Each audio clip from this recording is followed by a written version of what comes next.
حذانا السيد شكري بالعيد ناطق رسمي باش المعتدل عقد ندوه صحفيه اليوم. باهي السؤال اللي يطرح نفسه علاش عقد ندوه صحفيه؟ القلق. اولا انا عقدت الندوه الصحفيه مش بصفتي الحزبيه، لا بصفتي محامي.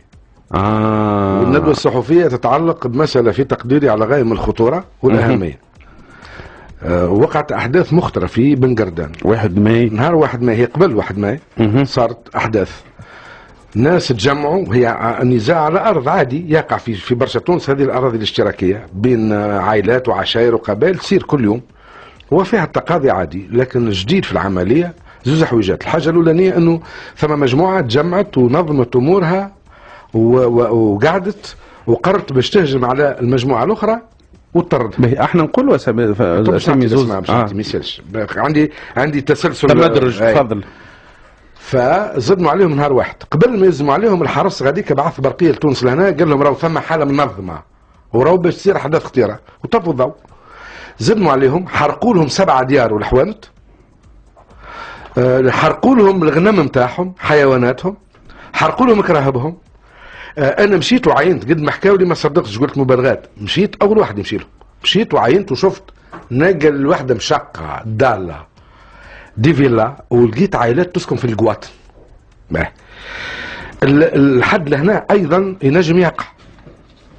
هاو الخطير والجديد انه العمليه من 1 ماي تتواصل الى الان للبارح ل 3 جوان، يجيو يهدوهم يقول لهم لازم تخرجوا وتغادروا بن قردان، يبعثوا لهم دي ميساج بالاس ام اس، وشوف الحرس ويسجلها، رانا نحن نحكموا الداخليه نتاعنا، وزير الداخليه السيد علي العريض ولدنا من عائلتنا، ورانا نطردوكم ونخرجوكم، وراو ما تنجموا تعملوا حتى شيء وبروا شوشكم.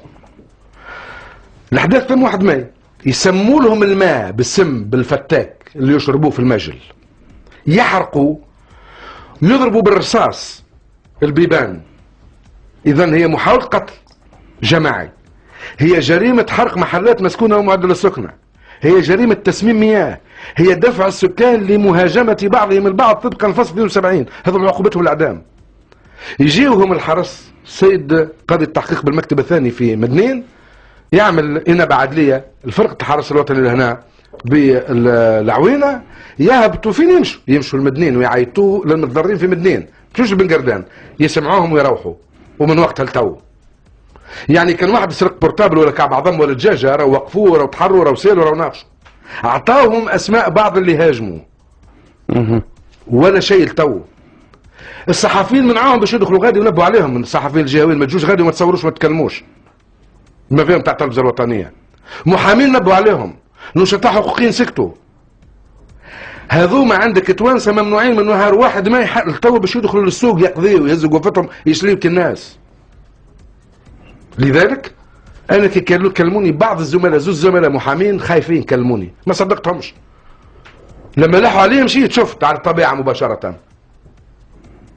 كي مشيت نلقى روحي في غزة، نلقى روحي في غزة اللي تم هذا جريمة جرائم، خاطر هذا مواطنين زواولة ما عندهم حد، يتمعصوا ويطردوا من الأرض ويذبحوا ويتيشوا وما يتلفتوا من حد. قلت أنا بالك شيء، كلمت وزارة الداخلية، مراني كالعادة السيد وزير الداخلية المحترم ما رد حد شيء. السلطات المحلية والجهوية غادي عينيها مغمضة مش معنية بالمسألة. نشطاء حقوق الإنسان وبعض النقابين وبعض المحامين قال لك ما نجموش، لا طاقة لنا بالشيء هذا. وعلاش لا طاقة لنا؟ على خاطر هذم محميين، على خاطر هذا قال لك وزير الداخلية ولدنا وقادرين نقتلوا، وراهو سبق قبل 1 ماي. علاش جاوني الناس هذوما؟ راهو لأنه قبل 1 ماي اتصلوا بي قالوا لي راهو باش يعملوا فينا مذبحة. كلمت وزارة الداخلية لم تتحرك، كلمت السيد وزير الدفاع ونجم يكون تو يسمع فيه سي عبد الكريم الزبيدي، مشكور تحرك وتكلم ومنع انه تم مجزرة. 1 ماي ما كلمونيش، ما كلموا حد، وقع ما وقع. لذلك امام الحصار هذا الاعلامي والامني والقضائي، وقت اللي نزموا على ناس بالله اكبر والرصاص يخيط، وقت اللي تتمنع الحمايه المدنيه باش تطفي الحريق، وقت اللي امراه عارفش معناتها امراه تخلي 4 اطفال وتجري على امتداد 3 كيلومتر تنسى اولادها، هذا يوم القيامه.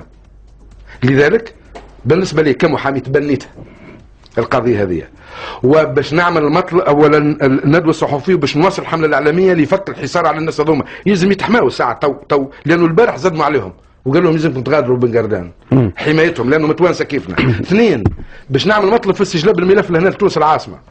ثلاثه، نقولها ونعاودها ويسمعها العالم، راني ساتتبع والاحق كل مسؤول وثم حاجه ما يعرفوهاش.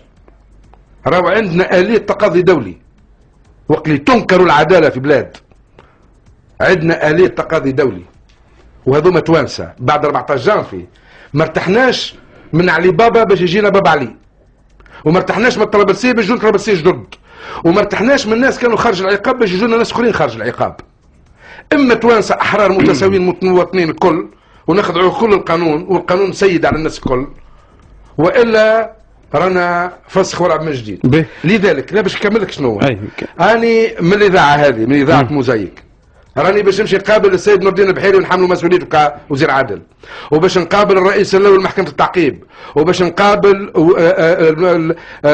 مدير المصالح العدليه السيد الوكيل الدوله العام، باش نحملهم مسؤوليتهم في استجلاب الملف وفي انه الابحاث تاخذ مجراها الحقيقي ويطبق القانون على الجميع. ما كانش راهو انكار العداله يمكننا من حق التقاضي، وباش نشكل لجنه نتاع دفاع من المحامين اللي يعرفوهم، اللي وقفوا ضد بن علي ووقفوا مع الحريات ووقفوا في الرديف ووقفوا كل القضايا العادله باش يدافعوا على اهلنا ومالينا وناسنا وهالسبع العائلات اللي تحرقت ديارهم وتحرقت ممتلكاتهم وهم الى الان يعيشوا في حاله رعب كانهم في غزه مش في تونس. السيد شكري بالعيد الاستاذ تو تحكي كمحامي انت تحكي كمحامي دونك اي، لكن علاش هكا في الفلو معناتها البلاصه بالضبط شو اسمهم العائلات هذم؟ علاش تحكي بالطريقه هذه؟ علاش العائلات ما يتكلموش؟ هل معناتها معناتها تنجم تكون تبالغ شويه كي تقول لي غزه وغيره، معناتها علاش ما يتكلموش؟ كيفاه الحقوق الانسان ينجموا يمشيوا للسجنين يمشيوا كذا يمشيوا هكا في هذه وقفوا معناتها ايوه جبد لي الدوسي. عندك حق. دونك اعطينا شويه معلومات خاطر قعدت تحكي في حاجه غامضه. في الندوه الصحفيه طرحت المعلومات بدقه وجبت 3 مواطنين منهم وحكاوا مع صحفيين. فسر لي. اي حكاوا معاهم. جبت واحد معاهم هذوما عائله بوسادعه اللي هما جزء من عرش الربعي، في حين انه المهاجمين هما جزء من التوازين. جزء لانه انا اتصلت بالعديد من العائلات ومن المثقفين ومن النخب في متوازين وتبرؤوا من الجرائم هذه واعتبروها فضيحه. وفي الندوه الصحفيه جبت واحد من ثلاثه من اللي تعرضوا وحكاوا ليله كامله اكثر من هكا من الغرايب. لكن الحقيقه سي شكري توا معناها السيد علي العريض وزير الداخليه شنو علاقته بالموضوع هذا؟ علاقته بسيطه وسهله بالكل. وزير الداخليه مسؤول على توفير الامن والامان وحمايه المواطنين. إذا كان تمت المسألة في أهله وماليه إما يكون في باله، وهذه كارثة. أهله وماليه عائلته ناسه من عرشه صار هو ثبت يصير من غادي هو ما ينجمش يتحمل مسؤولية اللي يعملوه العرش الكل. أنا لا أحمل مش قضية تحمل اللي عملوه بعض من عرشه، لا أنا قلت هذا وزير داخلية. وزير داخلية هو المسؤول رقم 1 على توفير الأمن للتوانسة. إذا كان تمت العملية وما في بالوش كارثة. مش قاعد يعمل هاك الشرير اللي ياخذ فيها والكراهب هذيك كزوز كراهب وكالناس اللي في حمايته نخلصوا فيه من دمنا. ايش قاعد يعمل غادي باش يوفر لنا الحمايه والامن؟ اذا كان ما في بالوش يمشي يعمل حاجه اخرى يرجع لحزبه.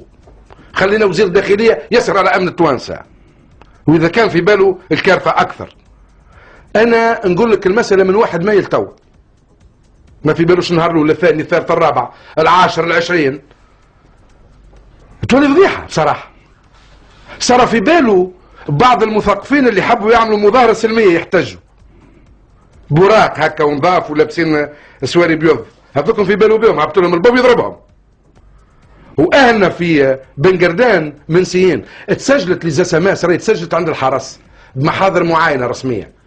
راهو نحن وزاره الداخليه وزير الداخليه ولدنا نتاعنا وحامينا. انه يقولوها الناس ما يعنيش انه صحيح معناتها ينجموا يتسفوا بيه. تولي شهر كامل جرائم بهذا الخطوره ما يتوقف حد وما يتحقق مع حد وما يتبحث حتى حد وما يسال حتى حد وما تصيرش معاينات. هذه جريمه وحدها. سيدي راهو كي تسرق بورتابل تقوم الدنيا، وكي تحرق الناس فهمتي نورمال هكا. في بلادكم انتم جريمه حرقان عائلات هذه عمليه اباده جماعيه. راهي خلينا نقول لك حاجه اخرى. وان شاء الله يكون يسمع فيه. حرقان عائلات اما اباده جماعيه زاده كبيره مع الشيشان. لا سيدي لا سيدي، كي تحط السم، كي تحط الفتاك في الماء الشرب الجماعي، هذه جريمه من جرائم ضد الانسانيه سيدي، ان كان فيك بلوغ القانون مش سياسه. اي محامي ما كيتضخم شويه في الحكايه. اباده جماعيه لانها ما تتعلقش بشخص وزوز. نحن عملها الكيان الصهيوني في بير مره في غزه، قلبنا الدنيا، العالم الكل قام وطرحت في مجلس الامن. ها المجل نتاع الجماعه الكل حطوا فيه الفتاك باش يحبوا يقتلوهم، حرقوا لهم الديار من الداخل في غرف نومهم، وعندي تصاور. باهي اذا اليوم ويعطوهم اسماء، راهو قالوا لهم فلان، راهو الناس اللي يهاجمونا هذوما فيهم فلان وفلان وفلان وفلان وفلان. لا عيطوا، لا بحثوا، لا سالوا، لا حتى اجراء. يا ولاد يقولوا لنا نحن في تونس والا في جنوب افريقيا ايام المنزل العنصري. هذوما توانسه كيفي كيفك ولا لا؟ اما ان نحن الكل نخضعوا القانون، حد ما مشى لهم طابت بالهم على كتفهم وقال لهم راكم انتم توانسه وراكم مظلومين وطالنا للقانون ياخذ مجراه. لا، ثم حاجه اخرى سي شكري بربي ماذا بيه لو كان توضحها شويه. يعني شنو اللي يخلي النقابيين ومدافعي على حقوق الانسان يخافوا ما يمشيوش؟ انا ما نحكيش على النقابيين ومدافعي حقوق الانسان في المطلق، انا اتصلت ببعض الناس النشطاء لسوء الحظ، قال لك ثم ضغوط كبيره ما نحبوش ندخلوا فيها. من طرف من؟ شنو ضغوط؟ ضغوط هكا اللي قالوا لي، هذه كانت الاجابه. بعض المحامين قالوا لي ثم ضغوط، ما نحبوش ندخلوا روحنا. انا ما نحبش نحملهم ما لا طاقه لهم به. انا كي جيت ماشي غاديك قالوا لي ما تجيش راهو يتعرضوا لك. قلت هذاك هو عاد ما عادش الدنيا خير، ما نمشيش. يعني ثم ميليشيات تنجم تمنعني تو عاد مو نمشوا فهمتي ولا ندفن رواحنا ولا انتهى الامر. مشيت وزرت وشفت وصدمت، وتعطيك تصاور هبطوا ووريهم للناس خلي يعرفوا الحقيقه، وتعطيك محاضر المعاينه، وتنقول لك كيفاش جريمه كيف هكايا. راه مش شخص، راهي عائلات، راهو 7 عائلات بحونتهم.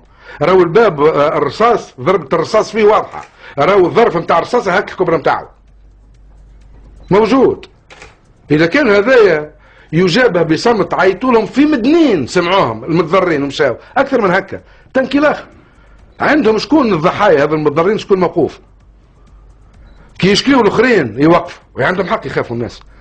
كي الفامي نتاع السيد وزير الداخليه المحترم كي يشكيوا بواحد يتوقف، الاخرين كي يشكيوا ما يسمعهم حتى حد.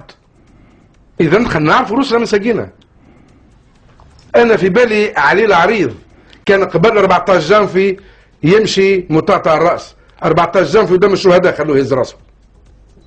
كي رجعت له الكرامه اللي هو ما يحرمش الناس منها. والناس اظن اللي اضطهدوا في بن قردان بالنسبه لي لو كان يكون اخر نهار في حياتي. رد الاعتبار لهم وكرامتهم. واذا كان ما يتحموش من طرف الامن اللي نحبوه يكون امن جمهوري، ما هواش نتاع عائله، مش نتاع عشيره، ومش نتاع حزب، ومش نتاع شخص، نحبوه نتاع تونس، يلزموا يحميهم. واذا كان ما يمشوا لهمش الناس ويطبطبوا على كتافهم ويظنوا لهم جراحاتهم ويشعرهم انهم متوانسه، يمشوا لهم للصحراء للمرعى، يجوا للرعاة نتاعهم نتاع الغنم في الصحراء يقول لهم امشوا من هنا الصحراء نتاعنا. هو المشكل كيفاش بدا معناتها؟ قضيه عاديه تقع في برشا بقايا، ارض اشتراكيه متنازع عليه، فيها قضايا متعلقه. هذوما راهم مش قبل 14 في ما عملوا لهم شك، كانت قضايا في المحكمه عاديه ونزاعات نعرفوها يوميا نحن تصير. فجأة استقواو ولو عندهم قال لك ولدنا في وزارة الداخلية، كي ولا ولدنا في وزارة الداخلية إذا يلزم نعملوا اللي نحبوا. على السيد علي العريض، على السيد علي العريض أن يعمل حد الحوايج هذه. مسؤوليته أكبر من أي مسؤول آخر في هذا الملف. واضح. لأنه وزير الداخلية أولا ويلزموا الناس هذوما فهمتي كيف تفلهم دموعهم وعائلاتهم وصغارهم. ثالثا يلزموا يعدي رساله واضحه ان ما عادش عندنا عشائر وقبائل وكل المنطق المتخلف القديم، وانه رجل دوله اللي كان يحب يكون رجل دوله ما هوش رجل عشيره. عنده خيار من اثنين، اما انه القانون يتطبق والعداله تاخذ مجراها والناس هذوما يلقوا الدوله الحاضن والحامي للتوانسه المواطنين المتساويين، ما كانش راهو هذا مدخل مخطر، على خاطر هذا مش نتاع السياسه ولا صحفيين ولا حقوقيين اللي صوتهم عالي يوصل، هذا مواطنين بسطاء الناس، هذوما عاديين نتاع التونسي العادي اللي يخدم على روحه ويروح ومستكفي بروحه، وهذوما ما انتخبوناش نحن راهو بين قوسين، انتخبوا النهضه راهو بين قوسين. لذلك انا نقول لا انت اليوم السيد علي العريض عليه ان يتحمل مسؤوليته، واذا كان ما يتحملش مسؤوليته لن نسكت قانونا. البلاد هذه بلاد يلزم يسود فيها القانون.